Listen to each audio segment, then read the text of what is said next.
And we are here today with the chairman of the Builder Foundation, Mike Riedmann, and newly appointed executive director, Melissa Glenn. Mike and Melissa, welcome to the show. Well, thank you. Good to be here. Love being here. Well, good to have you guys back on the show. You've both been here before. And first of all, let's start as we usually do with these types of features.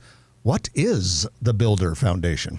Sure. Well, the Builder Foundation has been around for about 30 years now, with the primary focus on getting more people into the construction trades. So we do that through a number of different ways, primarily by supporting teachers who are vital to the skilled and technical sciences trades, and also putting the opportunity into the hands of students to build something tangible. So that's anything from a shed all the way up to a full house build.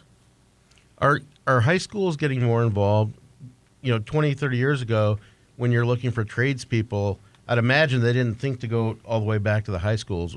What has changed in your mission? Yeah, the high schools are now seeing that this is a great career path for their students, and a lot of schools are revigorating their industrial science programs. And we work with those schools to get those programs up and running. Currently, we're working with 44 high schools in the greater metropolitan area. And I know that Westside High School with Owen Industries has a welding lab, which is pretty unique, isn't it? It is very unique, but we're seeing more and more industries partnering with high schools because there's a dire need for skilled trade laborers, and if kids aren't exposed to working with their hands, doing projects, the chances of them going into that as a career is almost nil.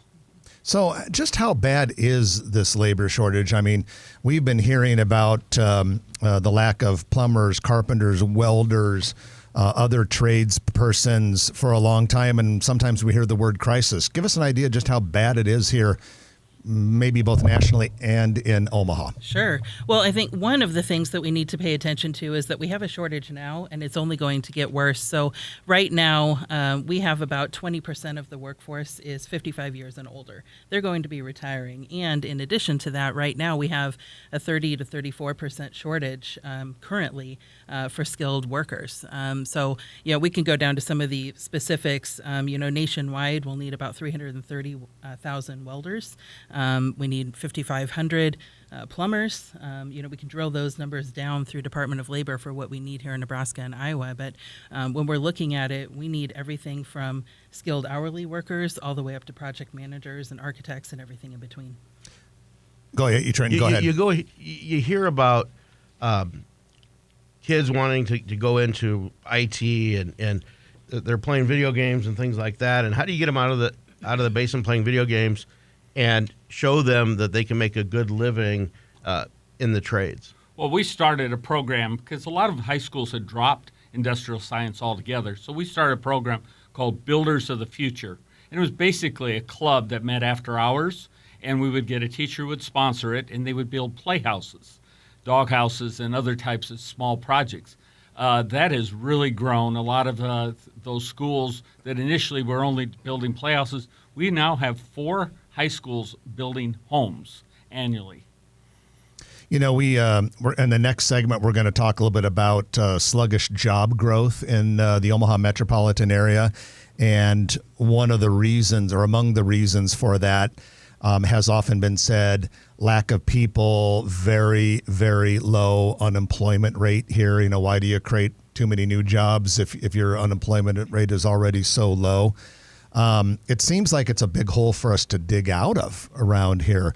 Your guys' thoughts on what it takes in order for us to even come close to catching up with what we need for plumbers and carpenters and welders and electricians, et cetera. Absolutely. We start now.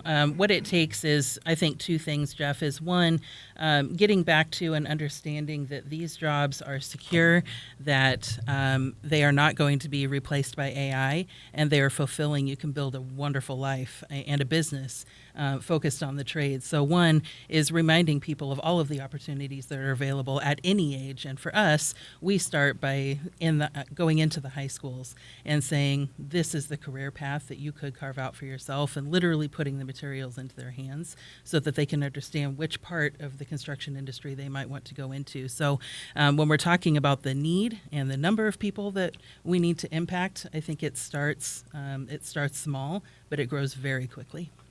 So does the Builder Foundation also partner with Metro and the other trade schools? Because after high school, that's when the stuff gets serious and they need further training and getting the licenses and the qualifications. Yes, we do. In fact, we partner with Metropolitan Community College for their associate program, which is a 2-year program. You can get an associate degree.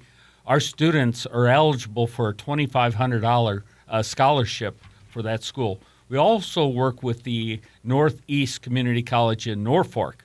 We currently have 16 schools now up in the northeast corner of Nebraska around the Wayne State College area that are a feeder program for the community college up there. The one of the ways that you're funding the Builder Foundation is a really, really cool event, a place that I've been to, and Peter Fink's Muscle Car Museum on North 90th Street, which is an incredible place. You have an event coming up on Thursday, October 2nd, 5:30 p.m. Can you talk a little bit about that and what the opportunities are for sponsors? Absolutely. We'd love to. We're thrilled. Like you said, it's October 2nd. What we're going to be showcasing is almost a rebirth of what the Builder Foundation is and what we're trying to accomplish. So we're going to have teachers and students there to talk about some of the projects that they're working on, showcase some of the pictures of the builds that they've done. Selfishly, we are trying to raise money because we have a big goal and a fantastic organization to put it into place. So we're going to have a live auction, a bit of a silent auction, some really good food and drinks, and like you said, a fantastic, beautiful muscle car museum. The only way that you can get into Peter Fink's Muscle Car Museum is to attend an event that's for a fundraiser. He makes sure that he takes care of local foundations and things like this that really add to the vitality of Omaha. And if people go to builderfoundation.org, you can learn all about it.